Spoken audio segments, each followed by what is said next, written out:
Hello, I'm Jonathan Tobin, editor-in-chief of the Jewish News Syndicate, jns.org, and you're listening to Top Story, a weekly podcast where I analyze the most important stories happening in Jewish news around the world. Each week, I will break down politics, foreign policy, and culture to provide insights into what is going on behind the headlines.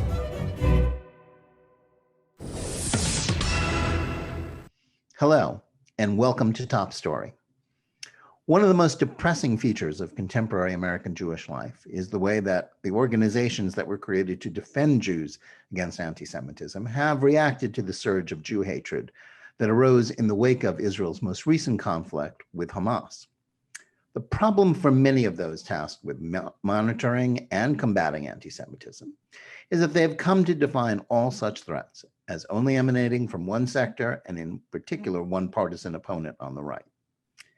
That leaves us asking, what are the consequences for Jews when the people who are supposed to be the watchdogs against threats to the community decide to abandon that task and become partisans? What does that mean for the future of an American Jewry that, despite its status as the freest and most successful in the history of the diaspora, seems to feel more insecure than ever? Just as important, how does the increasingly bifurcated nature of American public discourse, with the right and the left constantly at each other's throats, impact the ability of Jews to both appeal to other Americans for support on issues of communal concern and to work together due to the increasingly wide and bitter splits among long ideological lines within the community? To help us understand these questions, we're fortunate this week to have with us as a guest one of the more astute and articulate observers of the Jewish world, as well as the American political scene. Seth Mandel is executive editor of the Washington Examiner magazine. Before that, he was op-ed page editor of the New York Post, and before that was assistant editor of Commentary magazine, where, in fact, we worked together. Seth, welcome to Top Story. Thanks, Jonathan. Thanks for having me. It's great to have you on. Seth, you recently wrote about what you call the Jews who are complicit in Jew hatred. That's a pretty tough charge. Who are these Jews? And do you believe organized Jewry in this country is failing to protect the community? And is there anyone or any group that is waiting in the wings to pick up the slack? Well, the people that are complicit are really just a wide group and a varied group of, in the article I talk about the main culprit being the Anti-Defamation League under Jonathan Greenblatt, which, because that is, as the meme goes, you had one job, right? As that joke goes, that is, I mean, the ADL it exists first and foremost for that reason. And so certainly that's the biggest problem, but it's part of a larger problem, both in organizational Jewish life and in American political life, that you can see spread far beyond just that organization. The big concern is that journalists take cues from that or from the ADL, and so it's a big part of the problem, not just in defending Jews, but also in the fact that the excuses for not doing so kind of spread. But we talk about journalists and commentators who also try to essentially today on the left, there's a movement divorce Israel from Jews, divorce Zionism from Jews. And that's the excuse that's often given. And going back to, I don't know, the French Revolution, basically, there's always been this choice offered to the Jewish community: ditch the things about your culture and your ethnicity that make the rest of us uncomfortable, and you're free and you're full citizens. And the attempt to divorce Jews from Israel and Jews from Zionism is just the latest manifestation of that. It's not some sort of new tactic, it's a new version of that tactic. And it has widespread support in American media. And so the media and various commentators and members of Congress now are sort of primed for an excuse, and that's the excuse that they're being handed. And as I mentioned, it was also the excuse that Jeremy Corbyn tried in the UK, and it failed there, which is a key thing to understand, is that the UK Jewish community and the umbrella organizations that oversee it, and Jewish reporters and commentators and Jewish local leaders, religious leaders, clergy, the chief rabbi, across the board, there was an understanding of exactly what Jeremy Corbyn was trying to do, which was to take an element of Judaism and place it outside the bounds of acceptability. And there was and he failed to divide the UK Jewish community mostly on that question. You had one poll that showed that something close to 90% of British Jews agreed that Jeremy Corbyn was an anti-Semite or something. And 90% of Jews agreeing on anything is pretty special, but 90% of Jews agreeing that a prominent left of center politician who heads the Labour Party, not just any left of center party, but the Labour Party, right, is an anti-Semite, is a big deal. And so it flopped in the UK, but it took real pushback, and it's had more success here. And so these organizations in the US are not pushing back the way they should, in large part because there are ties to the Democratic Party in ways that the organized Jewish community in Britain were not tied to the Labour Party. Whatever their political affiliations were and whatever their political sympathies were, they were not really tied to the party itself in any significant way. And that's not really the case in what has happened in American politics. And it has really hamstrung the effort to combat anti-Semitism. Yeah, I think that the key here is, and you alluded to it at the start of your answer, is when you say taking Zionism, support for Israel, out of the acceptability. Our answer to that, at least the Jewish community's traditional answer to that, is to say, wait a minute, no, anti-Zionism is anti-Semitism, because you're basically denying to the Jews rights that you would not deny to any other group or any other people. How is that, and yet in recent years, anti-Zionism has become much more fashionable. I mean, it's gone into fashion. It was something that would have been rare to hear in a mainstream publication only a very few years ago, but now we have regular columnists, say at the New York Times, who are openly anti-Zionist and are treated not merely as respectable, but as authorities, and looked to by elements of the Jewish community as authentic voices. Yeah, somehow the space has been created to retreat to anti-Zionism as an acceptable, no, I'm not anti-Semitic, I'm just anti-Zionist. And I think this caught a lot of us off guard because it's so absurd to use anti-Zionism as a defense. Right now, and this has been an ongoing discussion for a long time, but anti-Zionism meant and represented something else before there was a state of Israel, when the Zionist movement was getting going and trying to figure out what its end game was and what was best for diaspora Jews. And that's not the case anymore. We're a century removed from when those debates were really relevant, honestly, and so, or most relevant.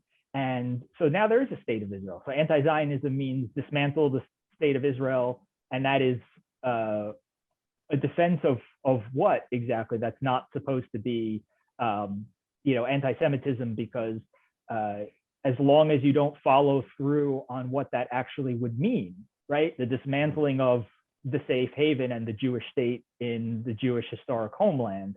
But it's kind of ridiculous to even be having this discussion, but here we are. And yes, so that's what happened, is that somehow anti-Zionism became a kind of safe, used to be thought of as cafe anti-Semitism, right? In France and elsewhere, the anti-Semitism of the elite or of the university.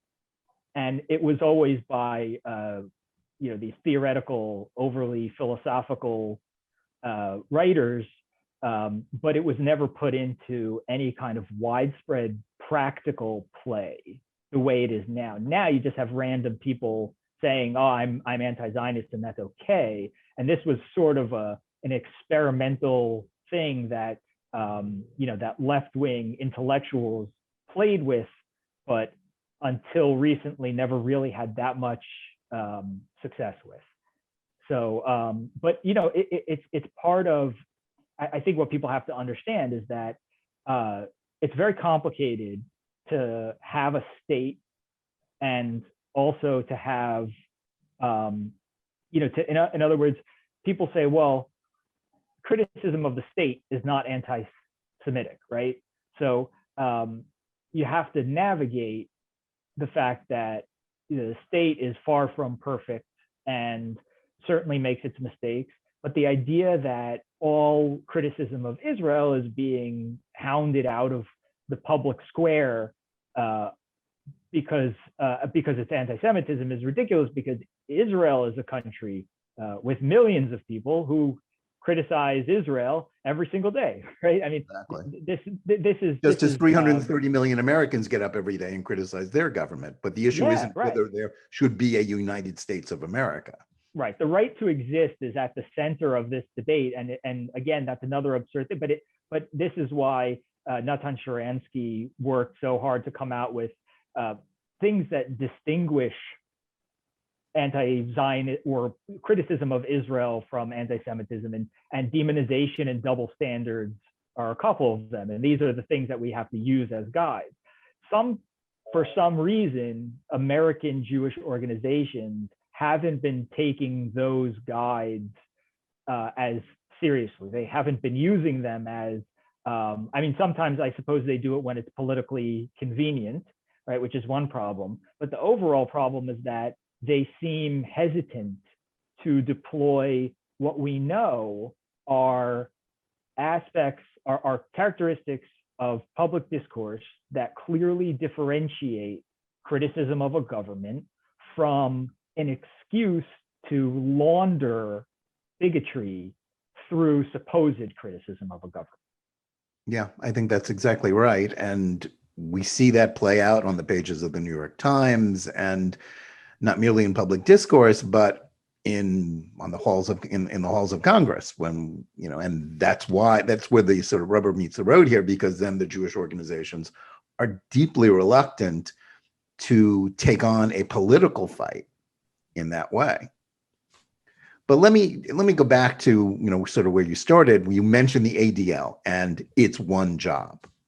Mm-hmm. So I guess the question is, you've written about this actually, and so have I, about the transformation of that organization from its former identity as a nonpartisan watchdog group under the leadership of Abe Foxman to what appears to be just another partisan liberal advocacy group under the current head, Jonathan Greenblatt. So trying to understand what happened there, I think, is a really important question. So do you think this is primarily a factor of personnel? Was it just substitute Greenblatt for Foxman, or does it reflect the interests of its major donors and supporters, or is it the product of something much more fundamental going on in the American Jewish world as demographic changes impact the way Jews think, not just about anti-Semitism, but politics and political discourse in general?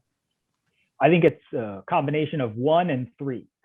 I don't think it is what the board of the ADL wants, and I'm not. I can't say what's in their heads, but no, I don't get the impression that the driving force behind this is the board of the ADL itself deciding to move in a new direction. I think what's changed are leadership, and I do think that trends in American Jewish life are also changing. But the reason we rely to a certain extent on organizations like the ADL is because demographics change and attitudes change and challenges change. And we shouldn't be able to say, well, things are trending in a certain way because younger people have a certain connection to the Palestinian cause that they didn't have before, something like that. And the truth is that what's the point of having these organizations if they're not able to, at least to some extent, mitigate those changes? We shouldn't, Jewish communal, the safety and security of Jewish communal life should not be dependent on each generation, right? A new king rising and making sure that he knows Yosef, right? I mean, we have that. We had the post-war generation, and now we have a new generation. But Judaism is extremely old, and the Wandering Jew is extremely old, and none of this is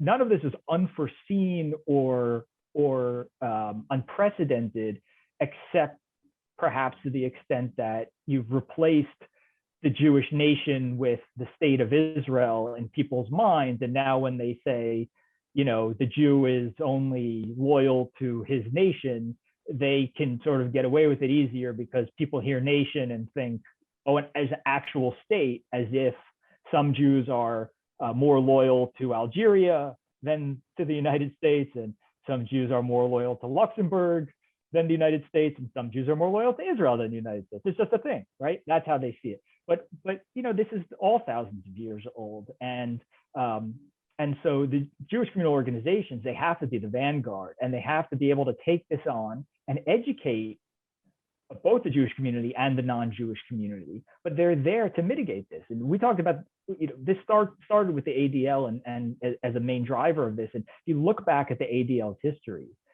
there were times when they lapsed into something close to censorship nearly a century ago, in terms of plays and public works and even books and stuff like that in libraries. And the organization self-corrected. It realized that and made a point of saying it realized it had gone too far, and that free discourse was important to a democracy and and to Jewish communal life as well. But the point is that it was pretty aggressive in saying, you're portraying Jews in all these different ways, on stage, on screen, in books that everybody has to read in public school.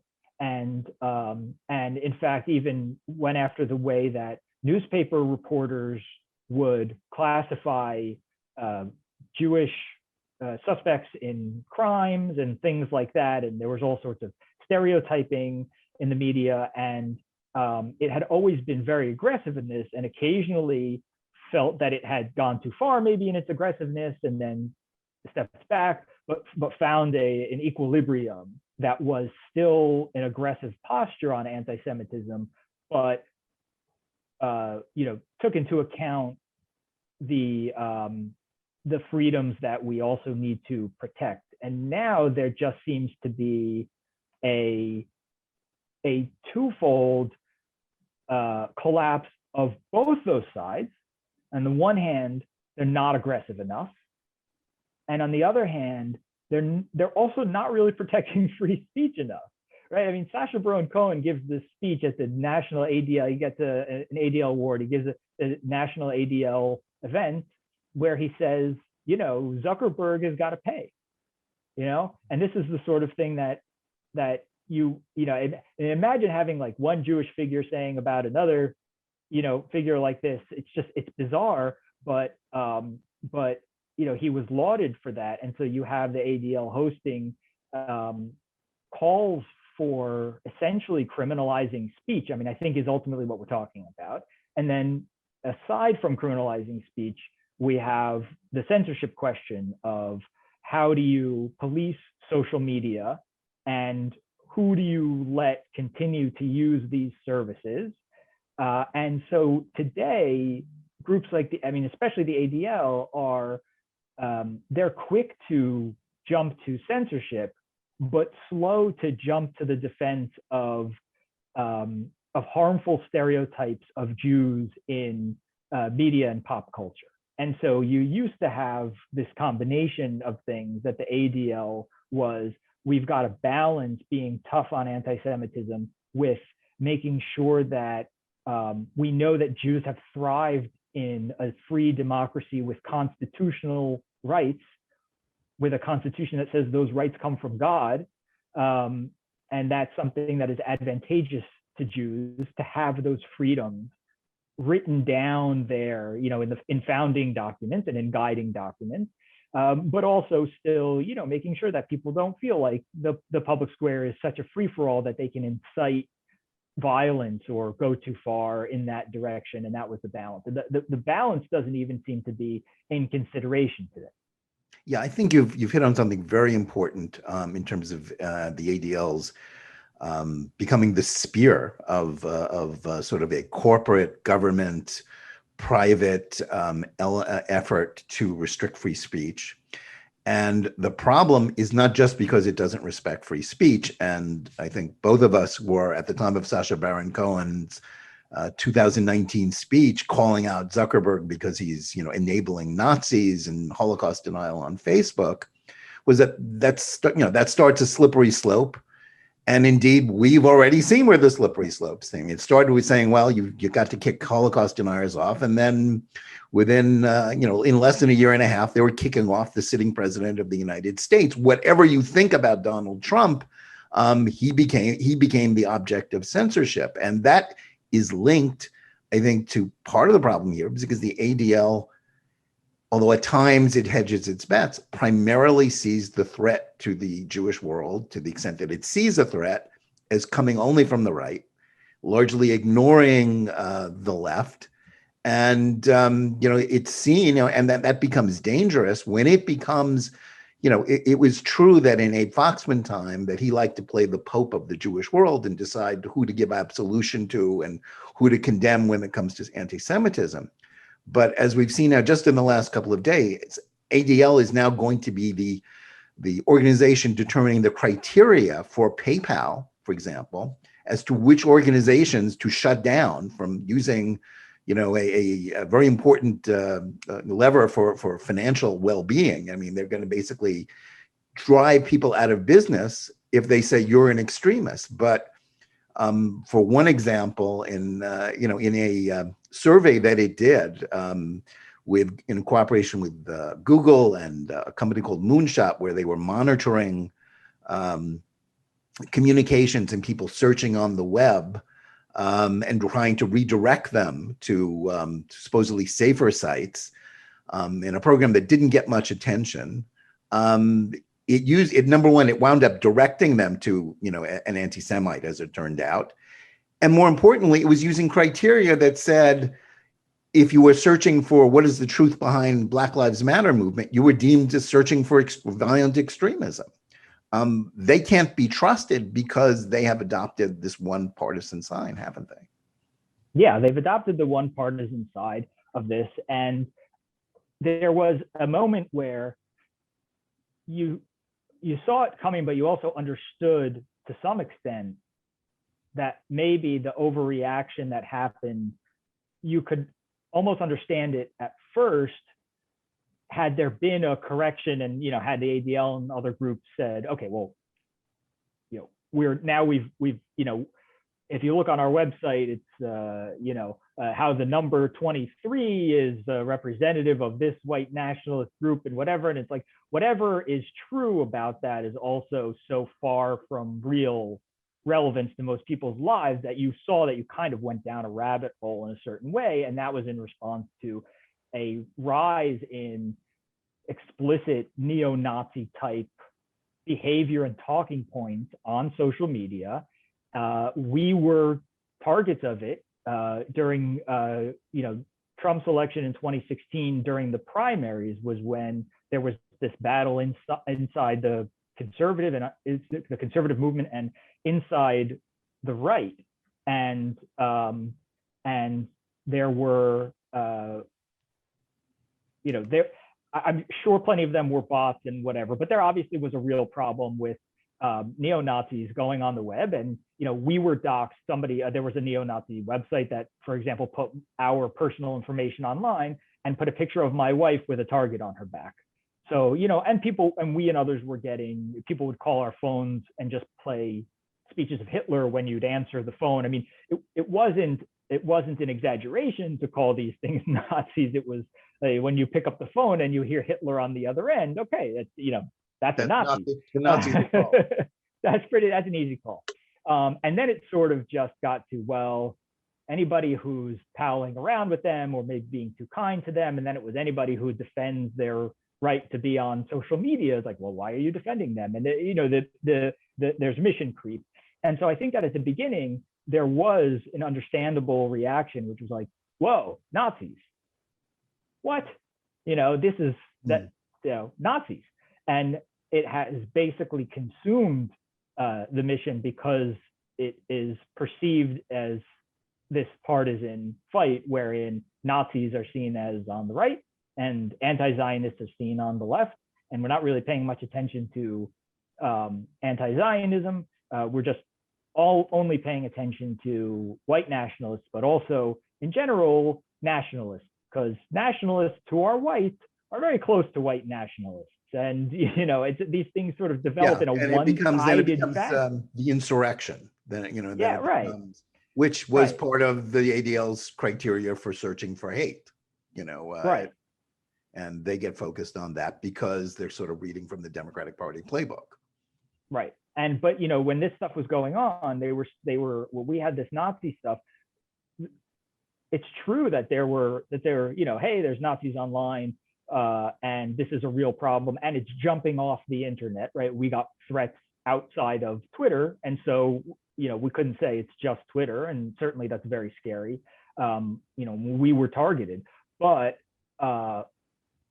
the idea that basically all the eggs were put into the basket of nationalism, and so you had this interesting situation where the center of evil was seen as like Hungary and the Polish right and parts of Central and parts of Eastern Europe. And then you saw, I remember when we were commentary writing about this, the polls that showed that Jews in Central Europe felt safer than Jews in Western Europe when it came to anti-Semitism. So clearly people were missing something. The fact that nationalism was on the rise, this general concept of nationalism was on the rise, was clearly only part of the story. And it was the only part of the story that a lot of these groups in the US were paying attention to. And in the lesson from those situations in, say, Hungary and elsewhere was that, Prime Minister Netanyahu would get criticized by people for maybe cozying up to Viktor Orban and other nationalists in Europe.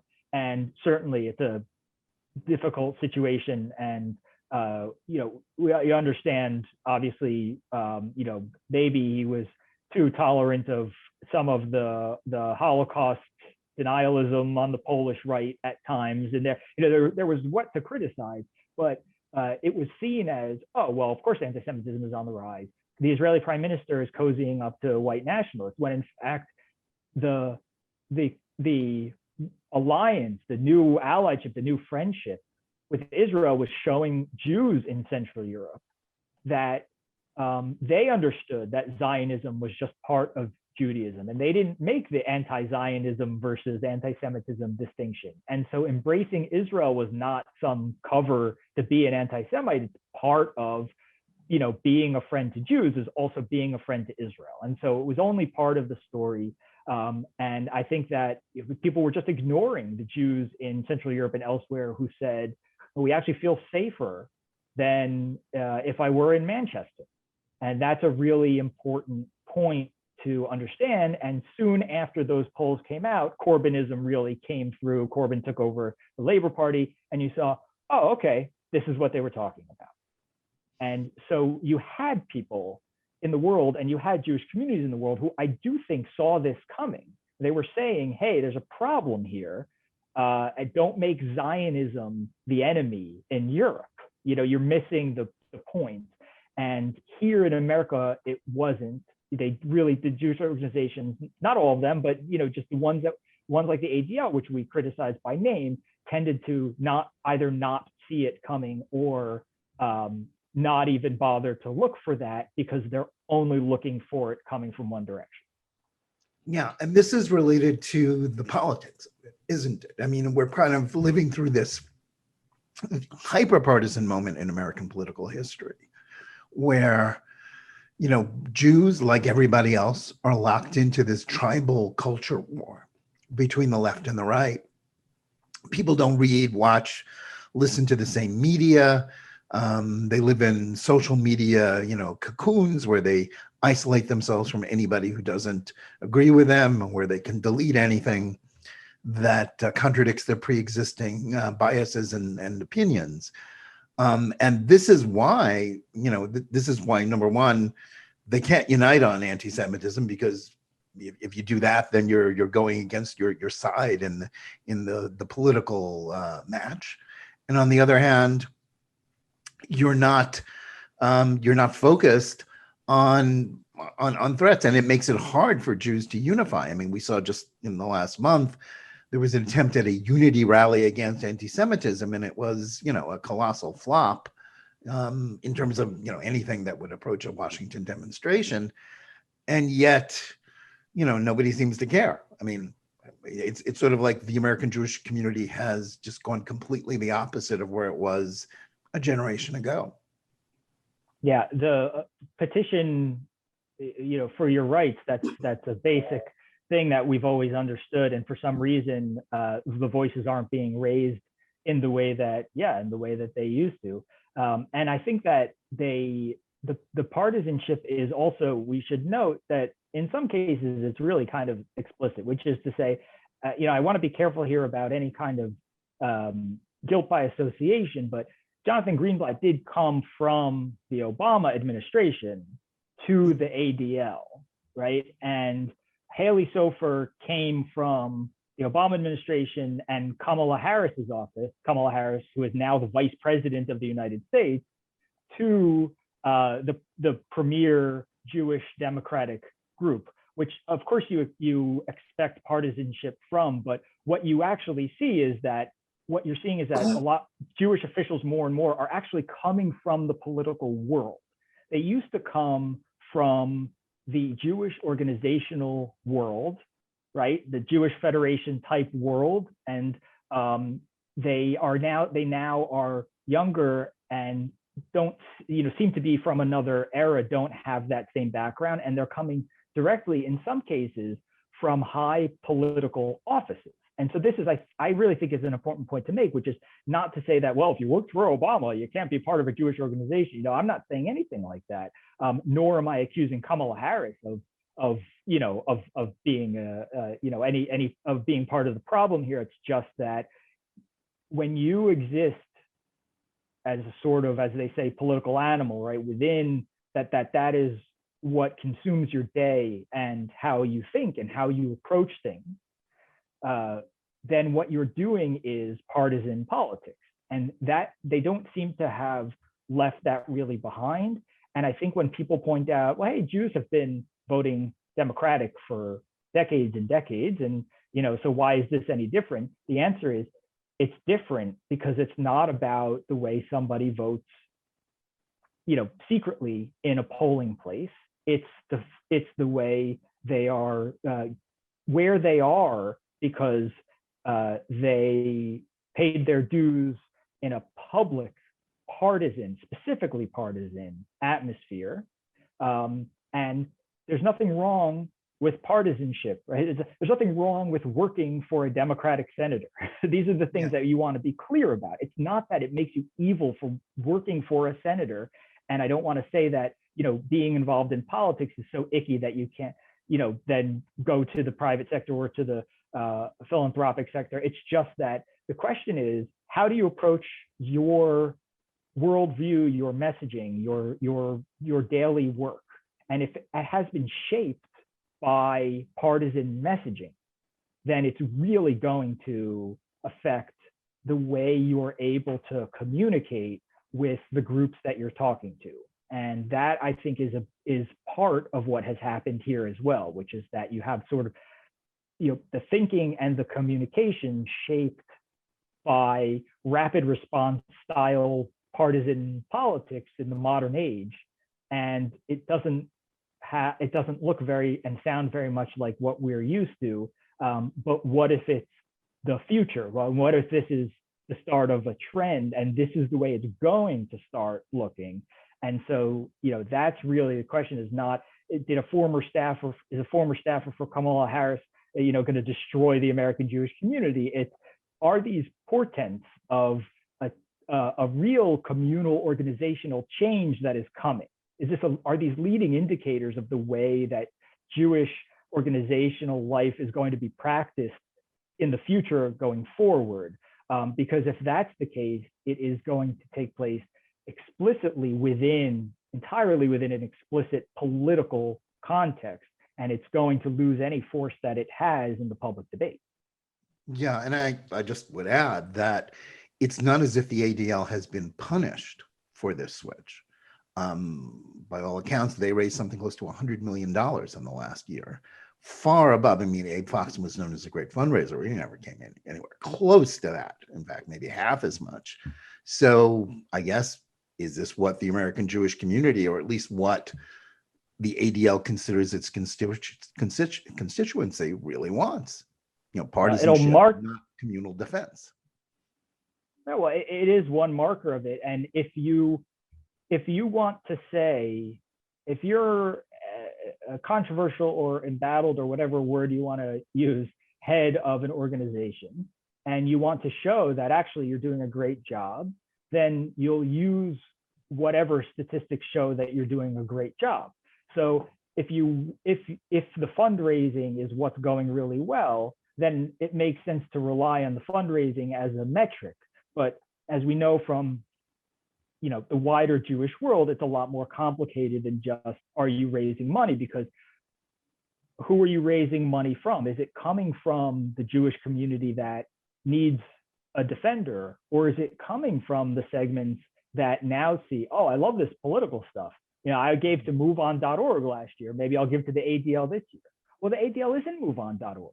Yeah. Or maybe it is, but it shouldn't be. And so is the success turning into moveon.org or some, or Code Pink or something? Is it becoming just another part of the blob, right? Which is how a lot of times progressive organizations kind of, and I'm sure this happens on the right, but in this particular case, because Israel's so front and central on the progressive side with this, it's really noticeable, is the progressive blob, which is that whatever organization you're in, whatever cause you believe in, your point of entry or your gate pass is a form of anti-Zionism, right? And so, you sort of, people make sure to try to steer, Black Lives Matter in a certain direction on Israel, and steer public unions in a certain direction on, there's a fight going on within public teachers unions and things like that. And so you have, we would have Randy Weingarten criticizing the Israeli prime minister, which is, when we talk about you had one job, that's definitely not your, your responsibility. Not that you can't criticize a public official. It's just in that capacity, there's a sort of, I'm going to prove myself by making some sort of public statement / confession that, I hold the right ideas and therefore I'll be allowed into these spaces. And so is the ADL going to become a kind of formless part of this group of organizations that are all about whatever progressives care about that day? And that's a real problem, because it's not that this is not an attack on supporting other minorities or fighting for rights at the Supreme Court of other groups and stuff. I mean, it's not that is bad, and the ADL will defend itself by saying, well, if you don't want us to defend gay rights at the Supreme Court, or you don't want us to defend this or that, or immigration or whatever, but it's not really about that. It's about, is that replacing what you're supposed to be doing? Can you do what you're doing effectively while also being part of a broader progressive community? Or do you have to leave your raison d'etre at the door to be part of the wider progressive community? And if the latter is the case, which is what it has increasingly looked like, then it's an abandonment of mission. It's not mission creep or adding goals or expanding. It's just abandonment. Let me circle back for a minute to the analogy that you made about Britain, the Jewish community, and Jeremy Corbyn. One clear contrast between Britain and America is that, AOC, Ilhan Omar, are not the head of the Democratic Party. The Democrats, Jewish Democrats in particular, will argue that, wait a minute, the Labor Party was taken over by anti-Semites. There's a battle going on within the Democratic Party between its left wing and its more mainstream wing. And they would argue that, if you look at the congressional caucus, there's still people like Steny Hoyer, even Nancy Pelosi, even, if you don't like her politics, she's not Ilhan Omar on Israel. And yet the Jewish community has been soft on the minority of the Democratic Party, or arguably its loudest portion. And that's the real problem. Is it fair to say that it's a worry that the Democratic Party is on its way to being Corbynized, or is that an inappropriate analogy, do you think? Well, it's fair because there are differences in a parliamentary system and our republic system in how you take over a party. And so it's not, AOC is not just going to wake up one morning and say, I'm going to challenge Pelosi and I'm going to win, challenge her for floor leadership, or even Steny Hoyer. So there are certain things to be thankful for, I guess, right? But it's not the same system. So if we were to compare them, we would wonder, could they do that? Could a faction like that do that if you put them in the Labor Party? And the answer is yes, right? So that's also the Labor Party also means like explicitly a socialist party in its origins. They used to sing the red flag at their annual meetings. And yet, the connections you talked about, the connections between Jews and labor, Jews and the Democrats, Jews used to vote overwhelmingly for labor, but they were not part of its core. They were not its base. Its base was a working class movement, with socialist ideals, which ironically Jeremy Corbyn lost. He lost the last election in Britain, not actually because he was an anti-Semite, but because working class voters abandoned him because he was against Brexit. Democrats, Jewish Democrats, have a completely different set of problems to the extent that they're willing to address them, don't they? Yeah, they do have a very different set of problems. And one of that is something we saw with Donald Trump in 2016, which was the ability, if you can garner a public audience on social media or just in general, if you can get around, if you can bring your own megaphone and get around the framing and the filtering of the media, which itself is democratized and fragmented now also, much more than it used to be, then you have a distinct advantage, because what you have is access to oxygen. And so what's happening is, it's true that AOC didn't become leader of the party, but it is also true that Bernie Sanders almost did. So I think that, I think we shouldn't be too complacent about these things, because Bernie Sanders is the reason there is a movement of the squad in the Democratic Party, because they represent ideologically a future that the voters of that party are quite sympathetic to, which is not to say they're all socialists, but again, not all Labor Party members even today are socialists, despite, as you talk about its socialist beginnings. It's more about, essentially it's about power and not numbers. And I think that that's true in politics across the board these days. You don't have the smoke-filled back rooms picking nominees. And so, so Donald Trump, instead of, Jeb Bush, let's say, was the nominee in 2016, because that is completely played out in venues where grassroots activists have more sway than the system they're replacing, than the power they had in the system they're replacing. So AOC succeeds on that, just as Bernie had.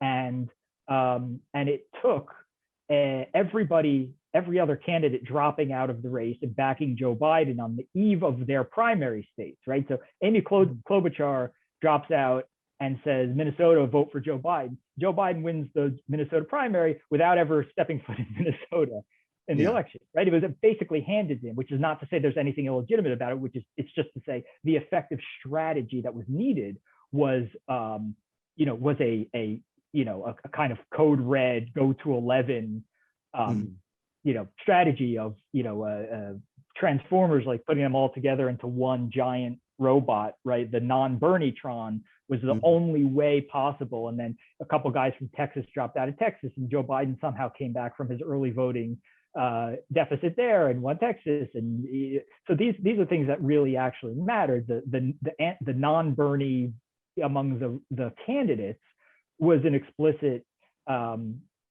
strategy or tactic that worked, and was the only thing that would have worked, because at the time, Bernie's lead in delegates was such that he probably would have gone into the convention as the delegate leader. Even if he didn't cross the threshold and officially secure the nomination before the convention, he probably would have gone into the convention at least the leader. And good luck with everything that the pro-Hillary DNC did to Bernie and his followers in 2016, good luck in 2020 having him arrive at the nominating convention in the lead and taking it away from him, right? So Bernie Sanders really was pretty close to being at least at the head of the party, even though he wasn't getting 78% of the party voting for him, but he still was close to taking over the party. So I think that there are aspects of this that are closer than people think to the way the Labor Party, to the road the Labor Party went down. But the other thing is that, again, I'll go back to a point we try to raise again and again, is about power and not numbers. And so when you discuss, I like to bring up the example of campus speech. When people say, hey, look at this poll, it shows that 73%, I'm saying, it shows that 73%, let's say, of college students believe that speakers should be allowed to speak and free speech is important. So what are we worried about, really? Well, it doesn't matter if there's only 5 on each campus that don't believe in that. Right now, the 5 have the ear of the dean who's canceling programs and speakers and, and causing enough problems to make it impossible to have that free and open discussion. So, it doesn't matter that the majority is fine with Condoleezza Rice coming to Rutgers to speak. The ones who had the power, the organizing power there, they were louder, and she didn't come. And President Obama, when he gave a speech at Rutgers, he criticized the students for that. And at the time, people could say, oh, look, things are fine on campus and in the Democratic Party, because look, the president is also pro-free speech, and he's saying they shouldn't do this. But it doesn't matter what people shouldn't do. It matters what's happening. And what's happening is speech getting silenced and self-censorship in anticipation of having your reputation ruined and then being censored anyway. Right. And so there's no question there's a chilling of speech happening on campus, even if it's not the majority of people making it happen. And I think that's important to understand with this whole anti-Zionism thing and just the radicalism of the left in Congress, which is that AOC comes up with the Green New Deal, and it looks like a flop at first. She releases a version of the deal that, had to, I don't know, the bodily functions of cows being regulated or something, banning the meat industry and banning air travel. Right. And then she said, well, that was just an organizational document. That's just an earlier version. That's not the bill we want to put on the floor. And some people said, well, it is the bill. And some people said, well, it is. But when the presidential election rolled around, those Democratic candidates, except for, I think, Joe Biden, backed the Green New Deal. When Nancy Pelosi said, no, that's ridiculous. You wanted to ask me about the squad, there's 4 of them. There's many more of us. We're not doing the Green New Deal. It's not something we're putting on the floor. But the would-be presidents and leaders of the party were backing the Green New Deal. they were afraid of whoever AOC had, had organized and had enthused. They saw the audience for the Green New Deal as a power center in politics that they had to kowtow to. And so you can't really give people percentages and say, support of the Green New Deal is X percent or whatever. Look at what happened. Pelosi, the floor leader, who's been there forever, and again is a classic Speaker of the House role. In other words, she knows where the bodies are buried. She's not someone to mess with easily, right? I mean, she's not easily rolled. She had a challenge from, I think it was Marcia Fudge, and for leadership that was really just symbolic, if anything. And then suddenly there was some oppo that came out about Marcia Fudge in the papers, and some things that transpired that nobody knew. I mean, Pelosi is not one who just sort of lucked into where she is. Pelosi says, no, that's not who we are. We're not doing it. And then the candidates, one of whom is vice president, says, yeah, it is who we are and what we're doing. And they become the leaders of the party. So I think that you have to look at what actually happened. And when there were comments made by Ilhan Omar during the campaign that crossed the line in terms of anti-Zionism and anti-Semitism and Israel criticism, the candidates backed Ilhan Omar. And it didn't really matter that Steny Hoyer has always been a friend to the Jewish state, right? I mean, I've sort of taken to this, sarcastic but Steny Hoyer excuse, which we've heard for so long, but it doesn't matter that Steny Hoyer has a 40-year history of being a friend or whatever. And it doesn't matter that Chuck Schumer once saw himself as the Shomer, the guardian of the U.S.-Israel relationship and of Israel's, the friendship, the special relationship, whatever it is. They're not guarding anything anymore.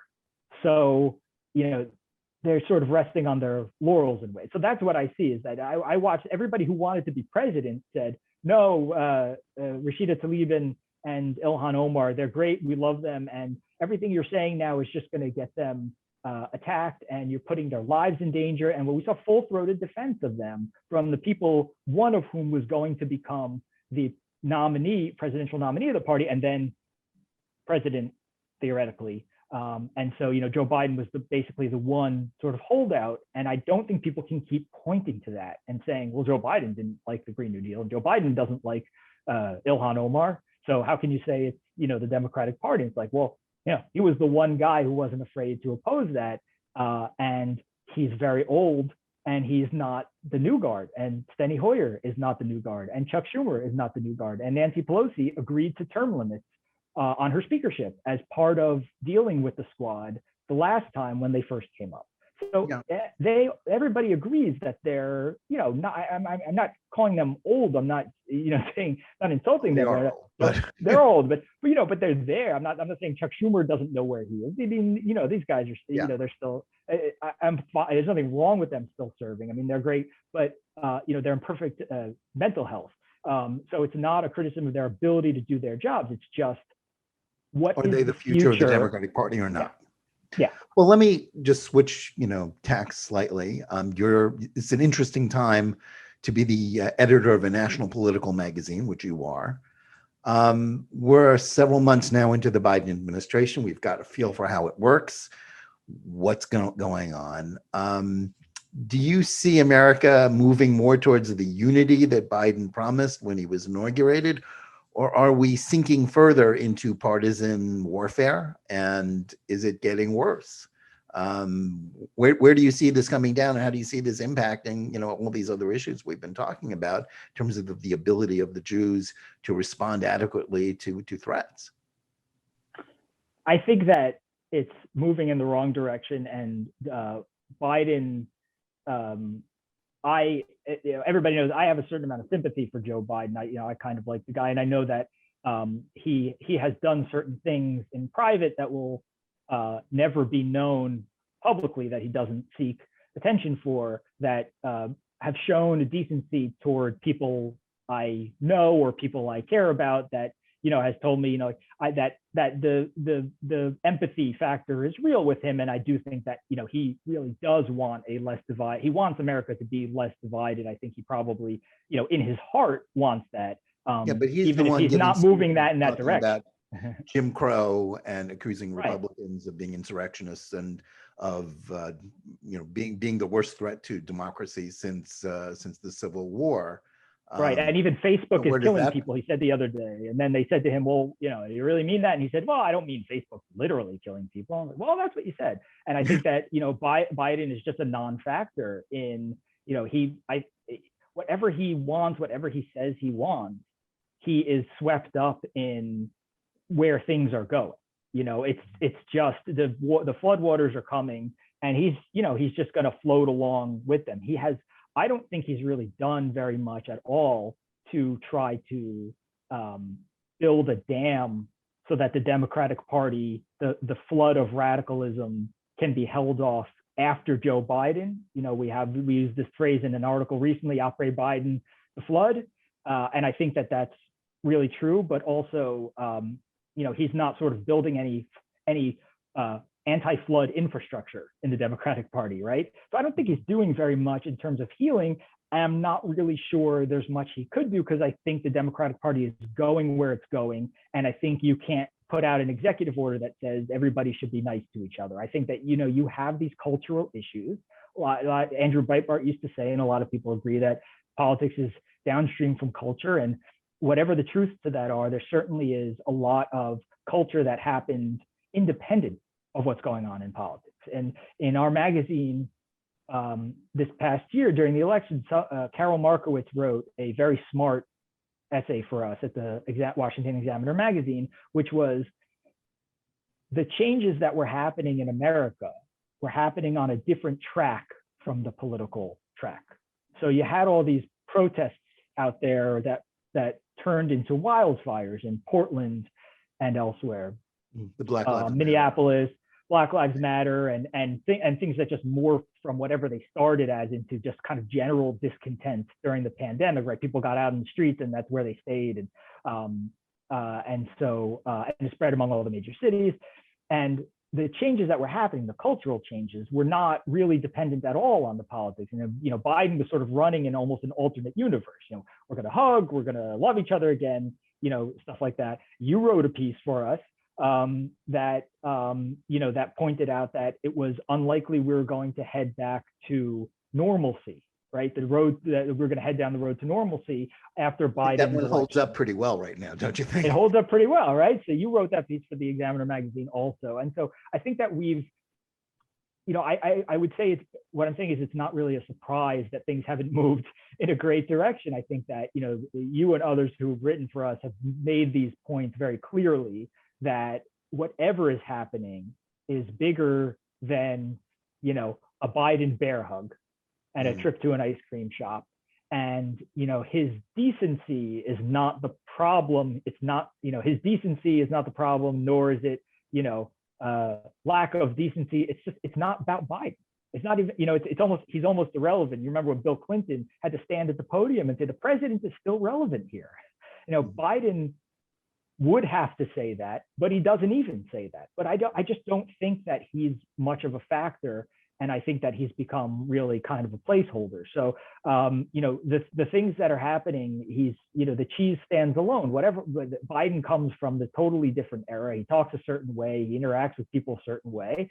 And, it helps with certain voters because there is some kind of sense of normalcy of the way he operates, because it's not slick political stuff, and Donald Trump had appealed to very similar people for the same reason, which was, that he seemed to actually look at people when he talks to them and, interact with humans, and not a robotic way, but like actually, and so that emotional intelligence is up there, but it doesn't matter.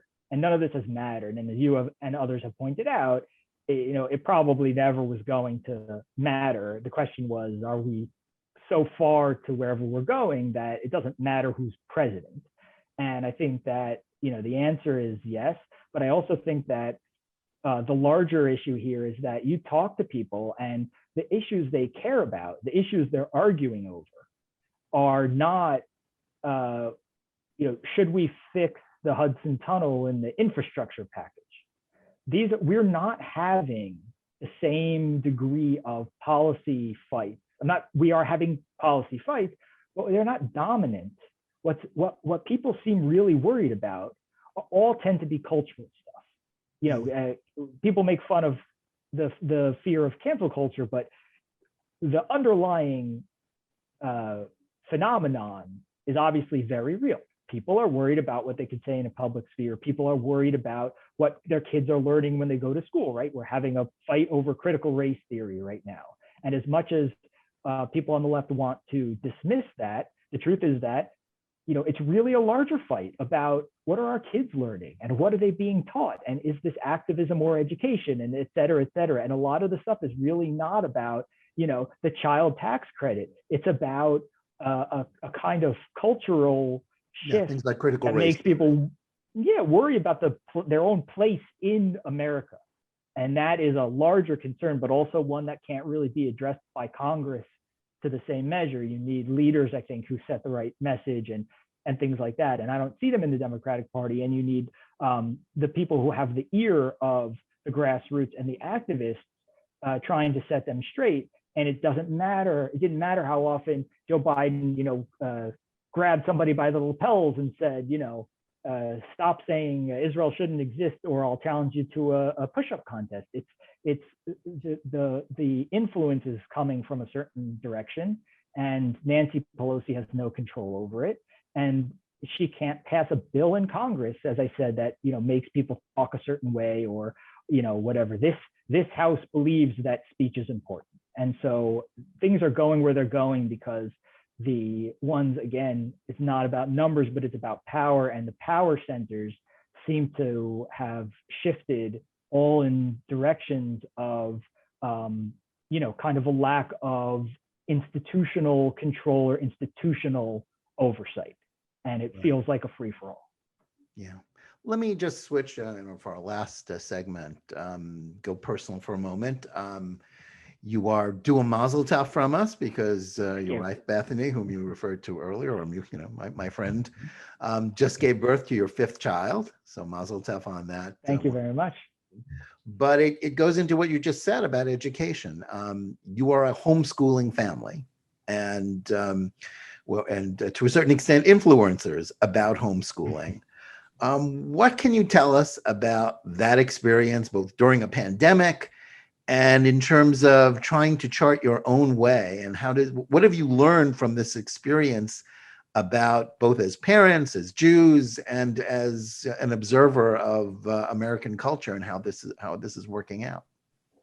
Sure. Well, Bethany Mandel, my wife, she was the driver behind our decision to homeschool. She, you know, it was obviously a decision we both had to be comfortable with, and so she spent a lot of time making the pitch to me and convincing me, and I studied up on it, but she is the one who homeschools the kids, and she really has, as you say, is an influencer in the homeschool community as well, and so she's, you know, really kind of the force of nature when it comes to homeschool stuff. But from what I can tell you is that I have always had these shared concerns about what the kids are learning in school. And so it's not necessarily so easy to say, okay, well, we'll just homeschool them, right? Because you have to, who's going to homeschool them, right? Yeah. And then the pandemic hit, and people freaked out and said, I don't know how I'm going to do this. And Bethany sort of became almost a support system. I mean, I remember at one point I was in my office, call it my office, but, you know, unfinished basement in our house during the pandemic, where I set up my laptop. But the kids came down the stairs and into the room, all of them. And I said, what's going on? And they said, there's a mother here who needs to talk to mom. And that was like something that I would hear from time to time, where people would show up needing to, you know, and wanting to talk to Bethany about how to do this, because the pandemic basically blew up what we understood, you know, of the school system, and because the chaos was such that you never knew when things were going to reopen, and they went back and one step forward and 2 steps back, and suddenly it was like, I don't even know what to plan. I don't know when the schools are going to be open again, and, you know, I don't know what to do, and I think a lot of people figured out that, especially once they found homeschool networks, of which there are a lot, that they were able to do it. And this is not to say that it's easy, but just that I think that there really was a change, a shift in the way these things were perceived from, well, only a select few could possibly homeschool to everybody had to homeschool to some degree for a certain period of time. Sometimes it was pods, and you'd have to get somebody to teach, 10 neighborhood kids in a pod so that, it was not seen as a super spreader group or whatever, back when we thought kids might be, might transmit the virus more readily than we now know they do. But one way or another, it was a transformation, because either it was like the one room red brick schoolhouse, or it was literal homeschool in your home, your parents educated you. And both of those models are obviously very different, and they are closer to each other than they are to the current, especially public school system. And the kids who learned over Zoom and public school system, some thrived. I mean, some were fine with it, but it caused a lot of problems for a lot of others, because you can't get any kind of individualized attention over a screen, but also a screen changes the way that you perceive things and interact with people and whatever. There's a whole, it's a totally different situation. But one thing that happened was that parents were around when their kids were being educated. Yeah. The parents could also see what was going on. And suddenly it was like, what are they learning? And not just conceptually, not just topically, and I'm not just talking about CRT or any of those things thematically. I'm saying sometimes they would watch and say, I don't think my kid is learning. Whatever is happening here, something's not getting through. He seems behind.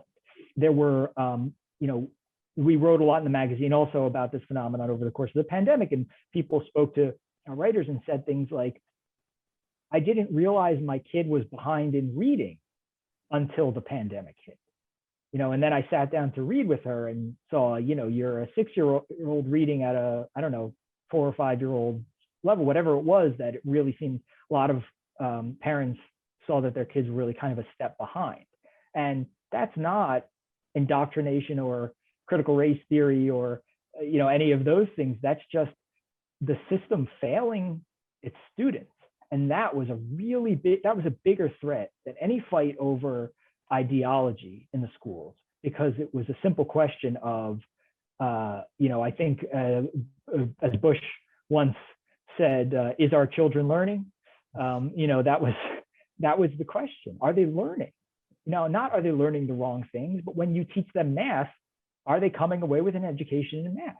And the answer in so many cases was, I don't think so.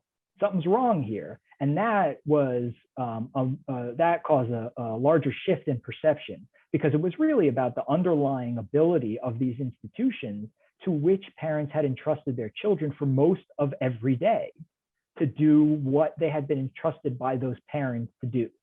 And that had a lot of people looking for themselves. Okay, what's the curriculum? What should they know? I don't know if my kid is behind until I know what they should know.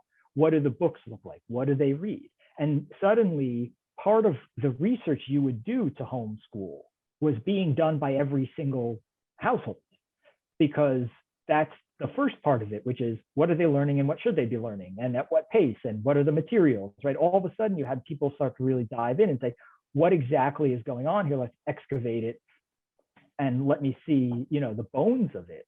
And once you did that, whether or not you were ever thinking of homeschooling, if the next step was considering homeschooling, it was easier than it would have been before to consider, because now you had been forced by the public schools to go through curriculum and go through the books and observe classroom methods and behavior and do all this research anyway, all this background anyway, because you just had to. And then it was like, oh, maybe I can sort of transition to partial homeschool or teach them this, while they do some kids did some at home and they did some on Zoom, with the schools and things like that. But I think that the real breakthrough was the public school system kind of forced parents to figure out what was going on in school. And that meant go through a kind of basic training of homeschool, as it were, not for the purpose of homeschool, but just because that's what the pandemic made. To save their kids. And in essence, it was the public system, in part motivated by the pandemic and also by their own failures, that, basically is making homeschooling mainstream to some extent, don't you think? Yeah, I do think so. And that's, not everybody can afford private school, it's true, but what happens when you increase support for school choice is that you will have it be easier for kids to attend private schools or other schools outside their district. In other words, other doors will open once you realize it's all part of giving parents choice over their children's education. And that is the educational bureaucracy. Yeah. As we have Corey DeAngelis writes for us a lot and writes a lot on school choice, and he likes to make the distinction between public schools and government schools. His term is government schools because charter schools are also public schools, but they're on a model that presents choice, and so it's a different, and competition and whatever. So in other words, what we're getting at is we're not trying to destroy anything. We're trying to make it so that you can find a place where your kid learns best. And for some kids, that's the existing school system structure. For some, it's private school. For some, it's homeschool. For some, maybe it's a public charter school, whatever it is. But right now, the government schools have essentially a monopoly on that kind of education, and it's obviously not thriving. Yeah. Well, you've given us a lot to chew on, a lot to think about on this issue and others. Seth, thanks so much for coming on the podcast. No, my pleasure. Thank you. On. And thank you to our audience for tuning in again this week. Please follow, give us good reviews on whatever podcast platform or on YouTube, wherever you've seen or listened to this program. And we look forward to seeing you again next week. I hope you enjoyed this week's episode, brought to you by the Jewish News Syndicate, jns.org. Visit us at jns.org, and please follow at Amazon and Spotify, wherever you listen to podcasts.